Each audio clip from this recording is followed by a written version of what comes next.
In today's video, I'm gonna be doing my absolute best to restore this nasty, dented, rusted exhaust pipe to better than new condition.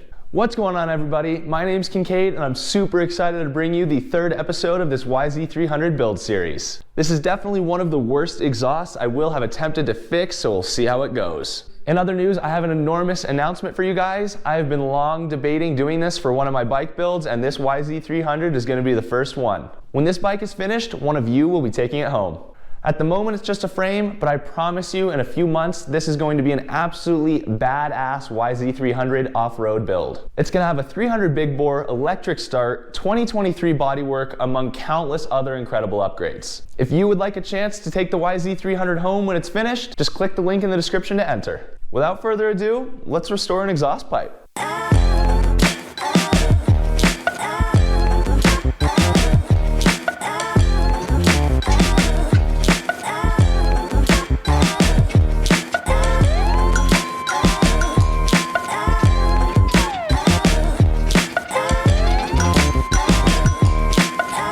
Setup is complete, the pipe is plugged from both ends and ready for compressed air.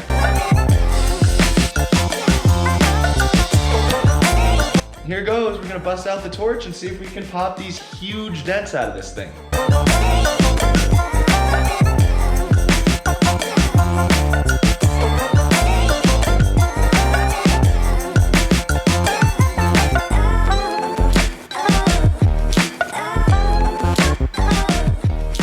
Well, the pipe has seen about an hour of non-stop map gas so far, and it is looking pretty good. I mean, this entire side was totally caved in. All the major dents are out. It's all the little ones that get really tricky. I think I just need to be persistent. This is already probably the longest I've ever spent torching a pipe. Usually I'm a little impatient, get the big ones out and call it good, but I'm really striving to get this thing looking real nice. I've been sitting at about 45 to 55 PSI this whole time. I have done this with higher pressure, but I watched the time lapse of the last pipe I did at about 90 PSI. And not only were the dents expanding, but you could see the entire pipe bulging, which is a little scary to me. So I have to go for just a little bit lower pressure and just a little bit more time with the torch.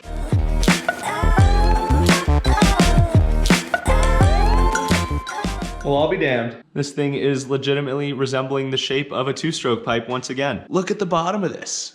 Got it almost all popped all the way back out. The one that's still a big concern is right here, because that isn't a dent, that's a kink. I'm pretty certain the bend of this pipe is definitely still pretty far off, but that's not something I'm really gonna be able to fix until I have the motor in the frame and know exactly how I need to bend it. I think I'm at about 2 hours torching now, and I think I'm approaching the limits of what I'm gonna be able to do with the torch. Again, there's still little stuff like this that you will be able to see. Thankfully, all these ripples and everything are on the very bottom of the pipe, so they really shouldn't be too visible. But truthfully, I think this is my best dent removal to date on a two-stroke pipe. We're gonna let this thing cool down and then go at it for a couple hours with a rough cleaning wheel from Prime MX. I said it was gonna be good. I never said it was gonna be quick. Kind of the opposite of my sex life.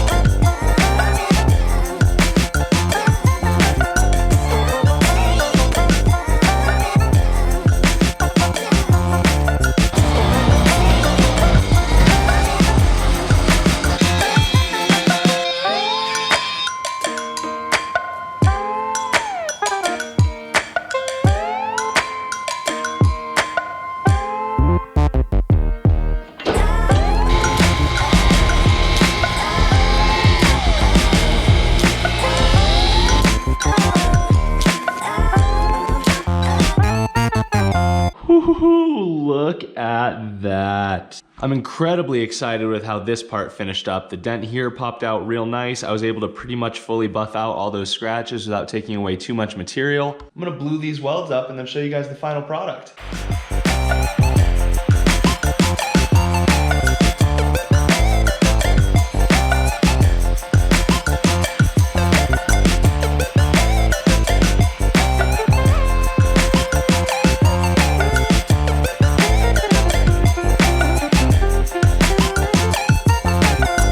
I mean, come on. I might not be able to make the claim better than new because it does still have dents on the bottom, but wow, I am really, really happy I decided to refinish this instead of get a new pipe. Gotta give credit to Cameron Yamaha for the tips on torching the pipe. I hadn't done that prior to seeing his video. I did that on a KX250 recently and then did it again just now, and man, it just looks stunning. Really happy with the bluing on the FMF there as well. Now I have dust to clean off of everything in the shop.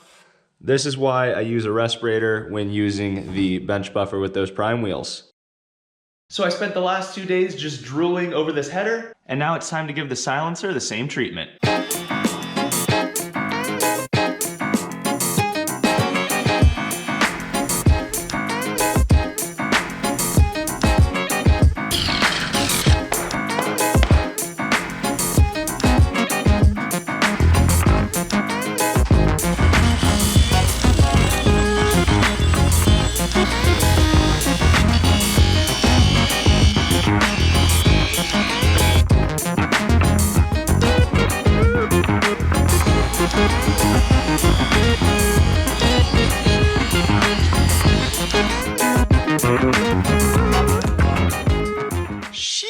These silencer components are looking gorgeous. My silencer packing is currently out for delivery, so it should be here literally any minute. Gonna add a little bit of pizzazz to the silencer while we wait.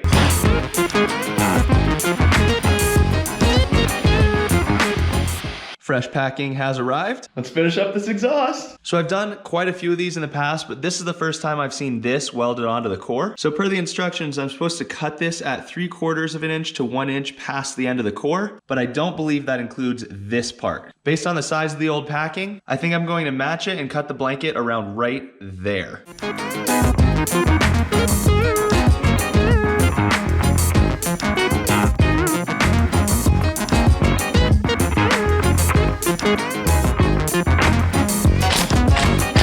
Bada bing, freshy repack silencer. So lastly, the silencer is gonna get a little mother's mag and aluminum polish, and the header is gonna get a little WD-40 to prevent rust and add a nice shine. It sure is hard to beat polishing a pipe. I present to you the completed exhaust system for the YZ300. This has been an incredibly satisfying sub-project of this YZ300 build, so I really hope you guys enjoyed seeing the process of taking this old, nasty exhaust and bringing it back to life. I hope this gives you a glimpse into the caliber of how I aim to treat every part of this build. Again, when this bike is finished, one of you is taking it home.